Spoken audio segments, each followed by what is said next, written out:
Alright, so today we're playing Call of Duty 1 in 2025. Yes, there's people still playing after 22 years. That's how long ago this game came out, back in 2003, and that was obviously how long it's been since the entire Call of Duty series got started.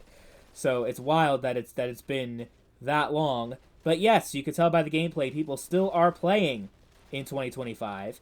It's a very small community. There's not really that many people playing. Like, maybe once in a blue moon you'll actually get, like, a lot of people. You get a full server. You'll never get, like, more than one populated server at a time, though. I remember when I was playing last year, the only server I can find was, like, a modern weapons mod that converted the entire game from World War II to, like, modern military. I thought it was really cool. It was sick. If you want to check that out, check out last year's video with Call of Duty 1.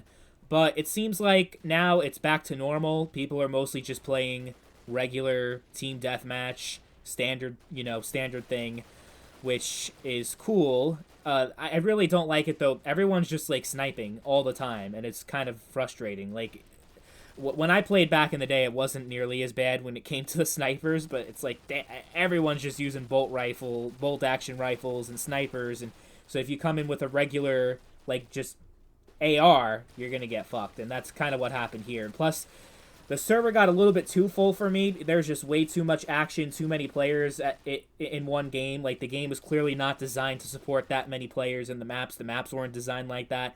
So it got to a point where I wasn't really having that much fun, to be honest. So it really depends on when do you happen to boot this game up and decide to play it. If you're playing when it's, like, not too populated, maybe you'll get, like, 10 to 12 players, then it's perfect. But when it's like this, where it's, like, just a shit ton of people in a tiny-ass map, it's no good, in my opinion. I don't think it's very good.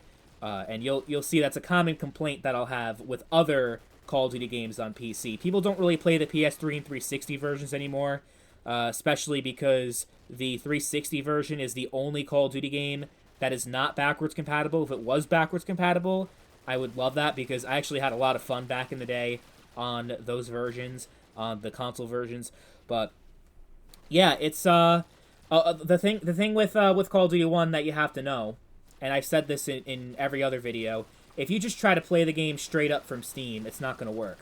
You have to download the 1.1 version, which for me, I had to actually pirate the game that I actually owned and paid for, because nobody plays on the Steam 1.5 version. So the community is, I mean, I guess you could say it's split, but it's not really split, because it's like everyone plays on 1.1, nobody plays on Steam. So if you want to get multiplayer matches, then that's what you should do.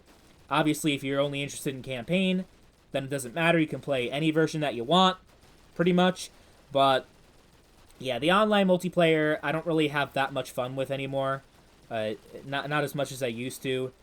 It's not even like that the game has shown its age. It's just, like, very frustrating when I just spawn and die, spawn and die, spawn and die, because there's so many enemies, and it's not supposed to be that way. That's not the way the game was intended to be made.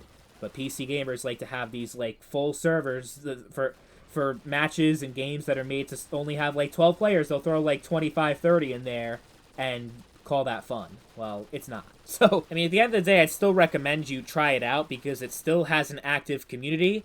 It's mostly, it's pretty much all European. Like, the server that I connect to all the time that has any players in it, the only one that there is, it's based in Europe. So if you're far away from there, your ping's going to be really high, and it's going to be unplayable for you. But for me, I live in the East Coast in the U.S., so I don't have any ping problems. But, if you're a Call of Duty fan, this is where the series got started. So I think just for that alone, to kind of, go back in history and experience it that way, I think it's a very valuable experience in 2025 that I think everyone should have, especially if you've never played it before. At least to say that you've played every Call of Duty multiplayer, right? That'd be really cool for you to do that. So ultimately, it is still worth playing in 2025.